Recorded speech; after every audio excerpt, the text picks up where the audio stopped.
Hello, welcome. How has another week gone by so quickly? Yeah, it is speeding by. Welcome to Monday Night Live. Today is the 11th of November, so Remembrance Day for literally the world over. So I hoped you had a moment to stop and pause.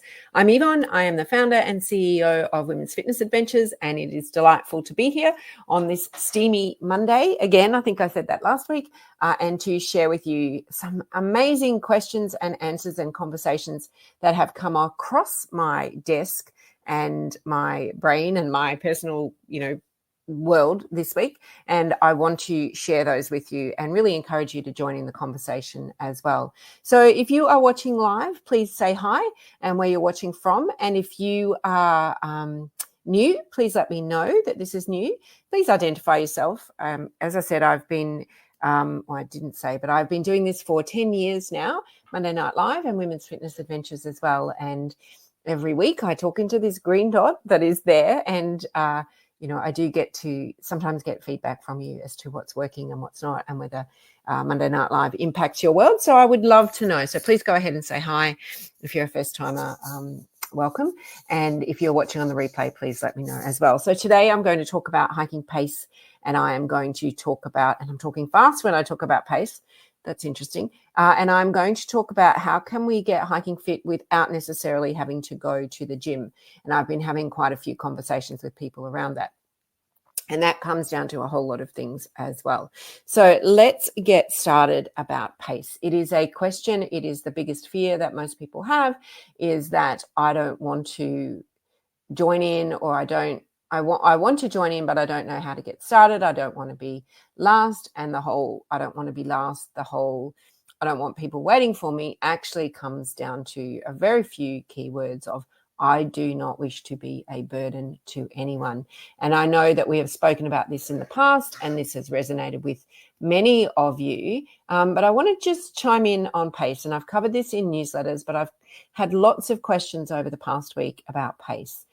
And how do you know how fit you have to be? How do you know whether the group is the right one for you? How do I get to a certain pace before I even start? What if I get on something, book on something, and everyone is too fast for me and I can't keep up, or vice versa? What if I book on something and everyone is too slow and I cannot keep up? And what do you do then if you have someone who is much slower or much faster? How do you manage that so that everyone has a good time? So if you have another question in there somehow as it relates to pace, please let me know, and I'll attempt to give you my thoughts on that, or I will give you my thoughts on that. So one of the big questions that I had, and hello, Facebook user from Adelaide, if you would like to let me know who you are, that would be super. But it may mean that you're not logged into StreamYard either. I think I might have a filter on. My nose looks a bit... and watching from the Gold Coast. Have I come in on a different way today? Because normally I get to see your names there. So this is interesting. What speed do you work at was a very interesting question that came up. And someone said to me that they approached their local bushwalking group, and the bushwalking group asked them what pace they walked at. And when the person replied, they said, that's actually not fast enough for us. So 10 points if you can guess how I replied to that. But pace is such a... Okay, so somehow everyone's coming in as just Facebook user. So I'm not sure. Many of you come in with your name usually, so I'm not really sure what's going on tonight. So how do you answer that question of what pace do I walk at? Now, generally, a group will walk at 4 kilometres an hour, generally in a bush setting. The smaller the group, the faster it will walk and hike, and consequently, the larger the group, the slower it goes, because there's more people and more moving parts to a group, I guess. Names are showing at your end. Pauline, hi Pauline, and I'm assuming it's Karen from Claremont and Sharon from the Gold Coast. But yeah, it's just not showing on my end. But thank you for pointing that out. So, this average pace is roughly 4 kilometers an hour. But if a group says to you, well, that's too slow for us, or a group says that's too fast for us, that's all well and good. It's really just working out and saying, well, this group's for me or this group is not for me. Because the thing that is important is to make sure that you match up with a group that meets your expectations, so that you will fall in love with this lifelong, dream, lifelong adventure, lifelong habit of hiking, which is such a wonderful thing. So why do we need to walk at a certain speed? And that can be any group, whether it's a fast walking group or whether it's a slow hiking group. And hi, Veronica, thanks for doing that. Yeah, it must be my settings in here then. I must have done something. Why do we walk at a certain pace? And I covered this in our newsletter a couple of weeks ago, is that we need to walk at a certain pace for a safety point of view. So say perhaps we are covering a distance and we need to be picked up by some transport at the end of the day. So we need to actually get to that transport on time. So we need to pick up a certain pace to get there. So we could have some great, scenery and stuff like that, which we can still stop and visit. But the longer you take a downtime, if you've got to meet a deadline, then you need to kind of move it along a little bit faster. The other thing could be the number of daylight hours that you have. So you need to, be aware of that when you start out on your hike. If your hike is 10 hours and there's only 8 hours of daylight, then you're going to have to, fit that 10-hour hike into 8 hours. The other thing is, the longer that you are out hiking is time on your feet. So that can get really tiring, time on your feet, especially if you're not used to hiking. So perhaps your hike is, you're beginning and your hike is maybe 3 to 5 kilometers, and that 3 to 5 kilometers takes you 3 to 5 hours. That is a long time to be out on your feet. And whilst that's building endurance, it's also some fatigue on your feet. So, as we get fitter and stronger in our hikes, we can reduce the amount of time that we're out to do that. So pace is important from a safety aspect. It could be that, when we do Great Ocean Road hike and a few other things, we have to, be mindful of tide time. So we have a window where we can cross the river or cross at the beach when the tide is coming in or coming out. So we have to make sure that we meet a certain pace to get there. But the other thing is to make sure that you match pace or match the group pace with your own personal pace and expectation, because there is nothing more annoying than being in a group that is too fast or too slow for you. In terms of finding your own rhythm and constantly having to be held back. And I think the hardest part is when you get in a group that is much too fast for you and you feel that you're constantly having to keep up and you feel that they're constantly waiting for you. That puts a lot of mental expectation on ourselves to go faster. And then that just creates this cycle that isn't going to work. So the key to that is not saying you shouldn't go on one of those things. It's just choosing the right group again that will give you that encouragement and support, but also making sure that you pick the right hike for the pace that you're currently at, or maybe just a little bit above the pace that you're currently at, so that, when we hang around with people that are better than us or faster than us or more intelligent than us, everything starts to lift. That rising tide lifts all boats. So that one's really important too. But also enjoyment. We want to, really enjoy being out in the outdoors, because if we don't enjoy it, we will start to endure it, which we don't want to do. And that passion, that good feeling that we get from it will slowly disappear if we keep finding ourselves in the, on the wrong paced hike or, in the wrong group. So some important considerations there.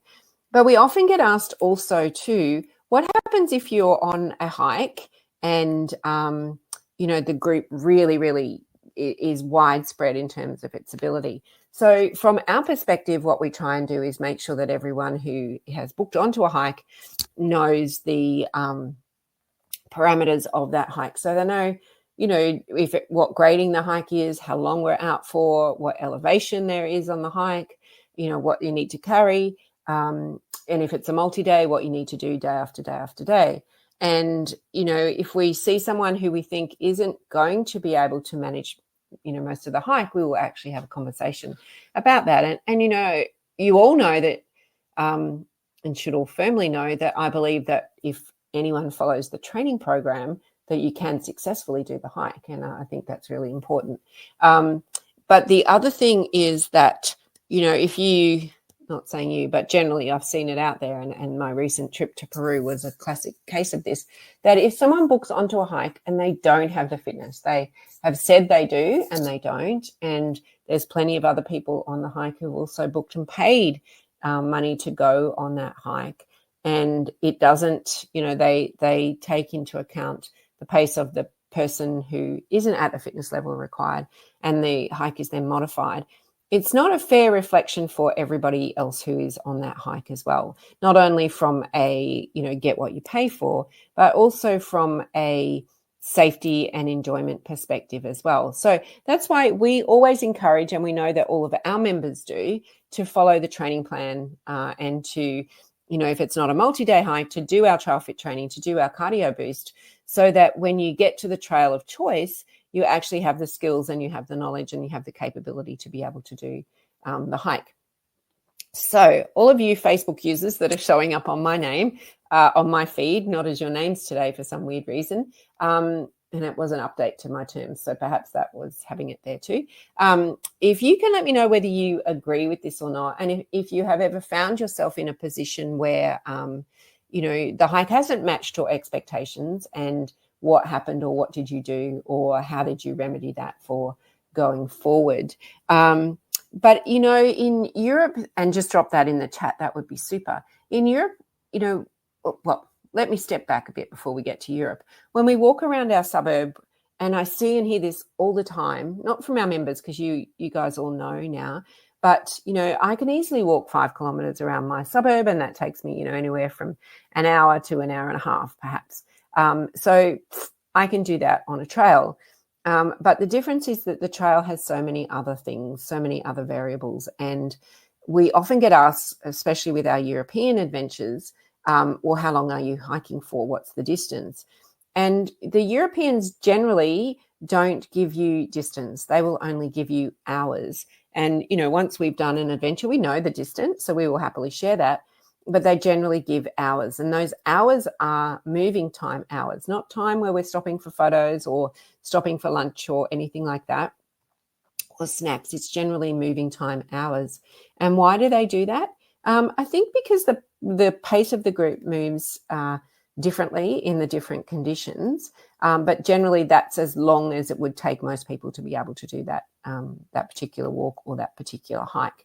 So if you said, they're in the Cinque Terre, there's one hike there. We don't do it, but there is one hike there that, a lot of tourists do. We tend to do the trails that are more behind the scenes, the hidden gems.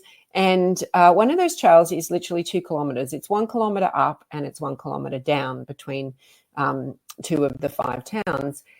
And if you were to put that in an itinerary and say, we're hiking 2 kilometers and it's going to take you 3 hours, then people would look at that and go, I can easily do 2 kilometers. I don't need to train for that, without reading that it's going to take you 3 hours or 5 hours. And when we were recently in Corsica, one of our hikes took us about 5 hours or all day even, and it was 5 kilometers. It was not very long at all. So, how far in distance is really can only be taken with knowing the details of the trail as well. So it can't really be taken, 5 kilometers in New Zealand can't be taken the same 5 kilometers as, say, a beach 5 kilometers, or it can't be taken the same as, 5 kilometers in the outback, say Carnarvon Gorge, can't be taken as the same 5 kilometers on Great Ocean Road hike.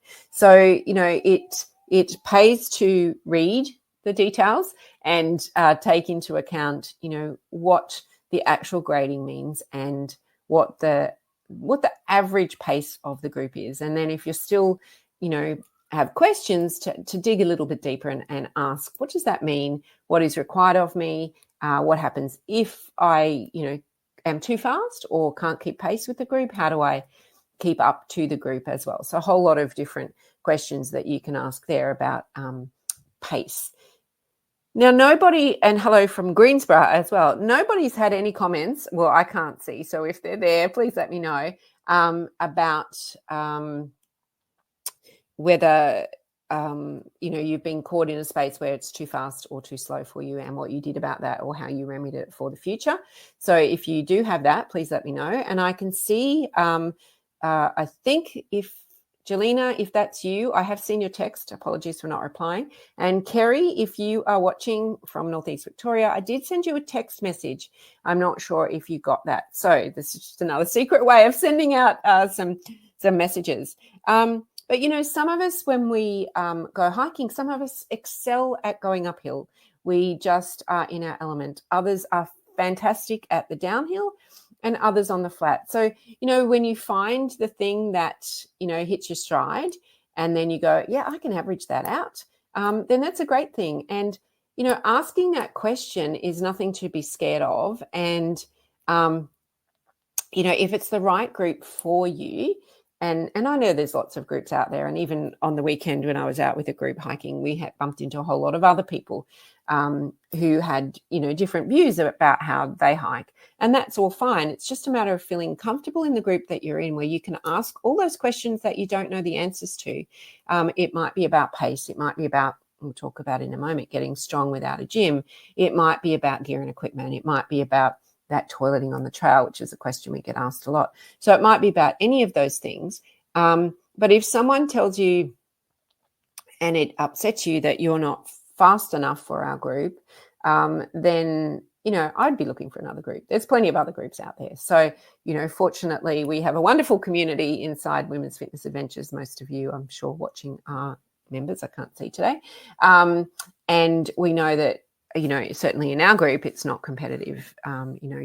We become a team very quickly after we all show up. So the second question that I had this week, and hello from Kelmscott in Western Australia, whoever you might be, thank you for saying hello.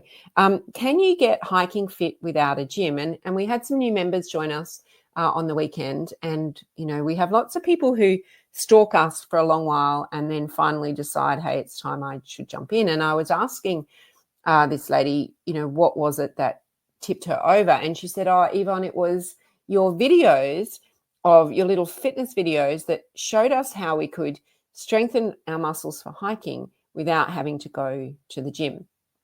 She said, because I don't want to go to the gym. It's not my thing. I don't feel comfortable there.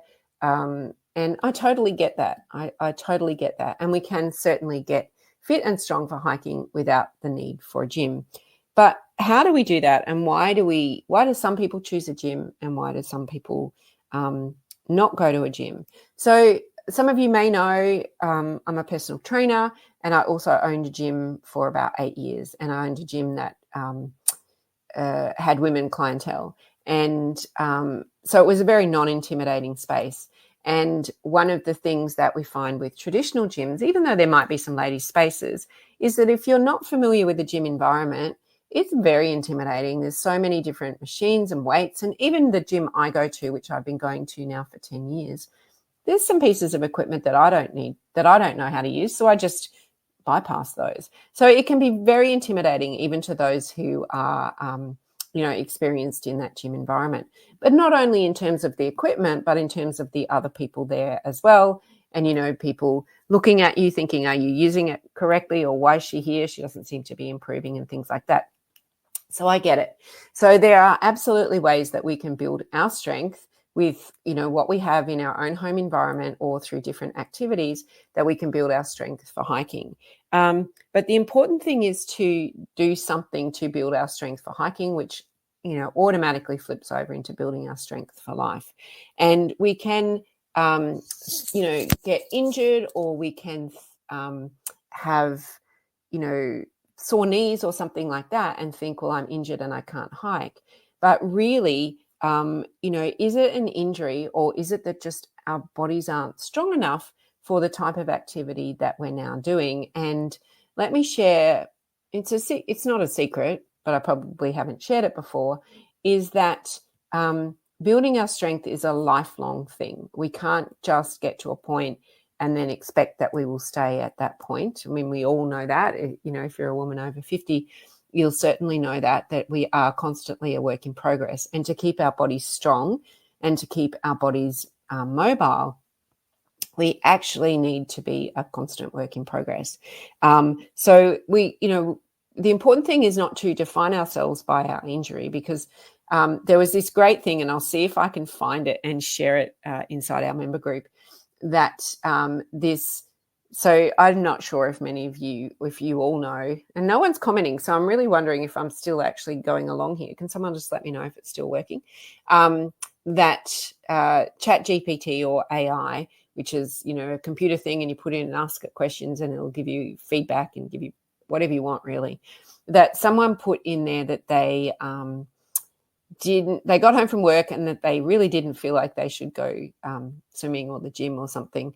And so they thought, great, thank you, that they would ask ChatGPT what they should do. So have a think about this. I'll see if I can find it. If not, I'll make up my own and put it in there.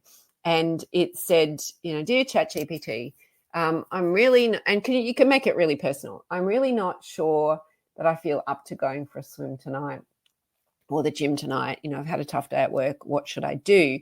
And the answer was absolutely priceless. So let me know if you think you got a clue as to what it might say. I'll come back to that in just a moment, and drop it in the chat below, because it's hysterical what it came back as, but I want to see if you guys have some sort of clue what it might say. But, as I said, those gyms can be quite intimidating. So you don't have to go to a gym to get fit for hiking. You can find a whole lot of other programs out there, or, as members know, our programs too. But the important thing is to know that we are, as we, with every single day, no matter what our age as we get older, that we are a work in progress, and things that worked yesterday may not work today, or things that, body parts that were easily working yesterday may not be as easily working today, but might be back again tomorrow. So we're constantly this work in progress, and the importance of understanding our body, understanding when it's working, understanding when it's not working, so that we know when it's not working, it's actually not working and we need to do something about it.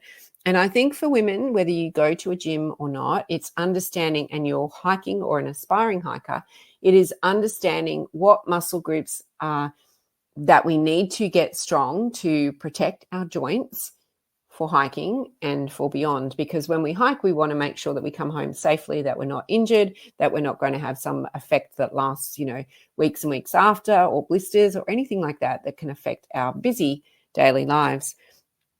So, finding that thing that works for you, but finding your why as well. Why do I want to be strong? Why do I want to, be able to be more mobile? Why do I want to be more flexible? Why do I want to be more stable? What is the purpose of all of this? So for me, I go to the gym so I can remain injury free, so I can continue to run women's fitness adventures. If I get injured, if I hurt myself, if I do something like that, then that affects what I do for the majority of my life. So it's really important to me, this injury prevention. But also what's important to me is, I no longer have parents who are alive, is I saw their decline. The importance of being mobile, the importance of being strong, the importance of being able to move on your terms for as long as you possibly can. So one of the other things is that as women, we generally, unless you've kind of been being active for a little while, and all our hikers here would know, is that we don't like to sweat and we don't like to get out of breath. So sometimes when that happens, and especially the heat wave that we've had in the last week or so, this getting out of breath, or this getting hot, or this getting puffed, can be a little bit of a strange feeling. And if we're not used to what that feels like for our body, we can stick our head in the sand and go, oh, actually, it's not working for me. I don't feel right. It's making me, not right. And off I go, not to do that ever again. When in effect, it is just getting out of breath and getting hot and sweaty. But if you've never experienced that and don't know what your body feels like at that, then you're never going to know, right? So, the key is to know your body, and the key is to whatever your way to build a strong body for hiking is to build cardio, is to build strength, and to build endurance. And for all our members, you know that you have access to that inside our community through a whole lot of different ways. So coming back to my ChatGPT, and nobody, I'm assuming, guessed what ChatGPT would actually say to this person who said, come home from work and I don't feel like swimming. What do you suggest I do? And if anyone uses OpenAI or ChatGPT, I suggest maybe you pop that in there for your own personal circumstance. But it came back and said, dear whoever you are, well, I don't think that is a very good choice. The reason that you need to go for a swim or to the gym is because you will feel better physically. And when you feel better physically, you can do a whole lot of things in your life more capably than what you can do now. And also think about yourself in a week's time, and think about yourself in a year's time, and think about yourself in 5 years' time. And if you don't go swimming today, then it probably means you won't go tomorrow, and then you won't go the day after. And then where will you be in 5 to 10 years' time? You won't be in that nice, strong, healthy position that you thought you were going to be. And it went on and on and on. And it was the best response because it has no emotion. It basically is, you are asking a machine to give you a logical, rational answer to something that is emotional about where you want to be at a certain point in time. And not saying that, it's totally right that if you don't go today, you won't go tomorrow. But it is right. It is right that if we don't look after ourselves today, we will pay for it tomorrow. And whether that is literally tomorrow or whether that is, tomorrow in 2 or 3 years' time, the moment to plant the tree is today. The next best was yesterday, the next best is today. So have a think about that in terms of, building your strength for hiking, which will automatically build your strength for life. And then finding, your why you're doing that, but then finding the right avenue that lets you do that. And, as this new member said, I wanted to do that. I wanted to get strong for hiking without the need to go for a gym, and you were able to provide that. So, find the thing that works for you, but, build some strength training into your program because our muscles they need it. We lose that 0.5 to 1% of our muscle strength every year that we get over 30. And if we're not doing some, load bearing, weight bearing work, we need to overload those muscles to grow them.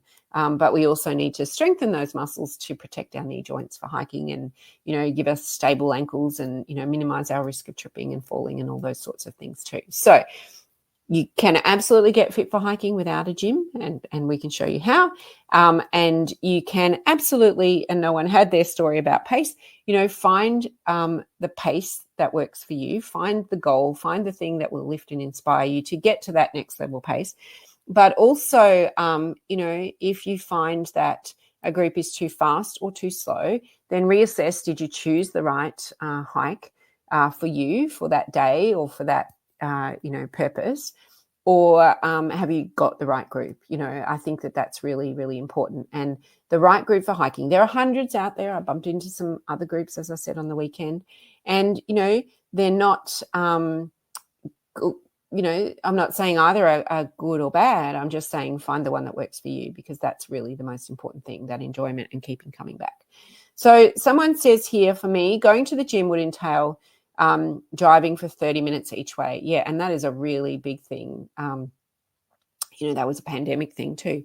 And I can log now into our website, the Women's Fitness Adventures website, and do my workout for as long as I like. Yeah, you could actually fit 3 of those into there, like 3 half-hour ones into that, and not waste any precious time in the car. That's absolutely it. And, the only gift we all have is time, and we say that we don't have enough time, and thank you so much for sharing that.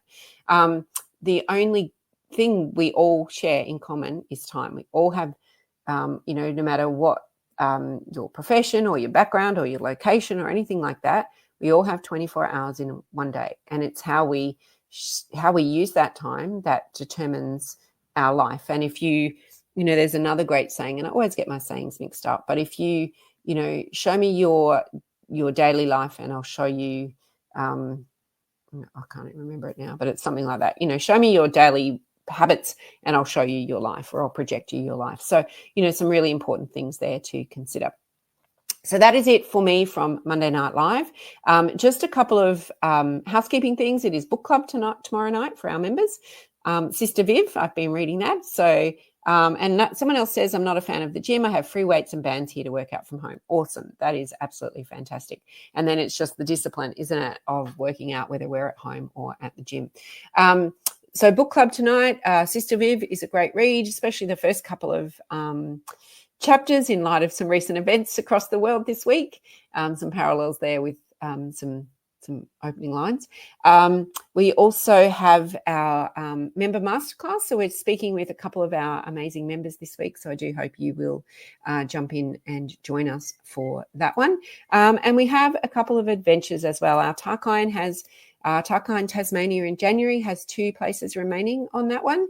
And our Painter's Way hike in Germany has a few places too. And if you are looking for a great adventure that we have marked it as challenging, but it's not technically challenging. It's just long days.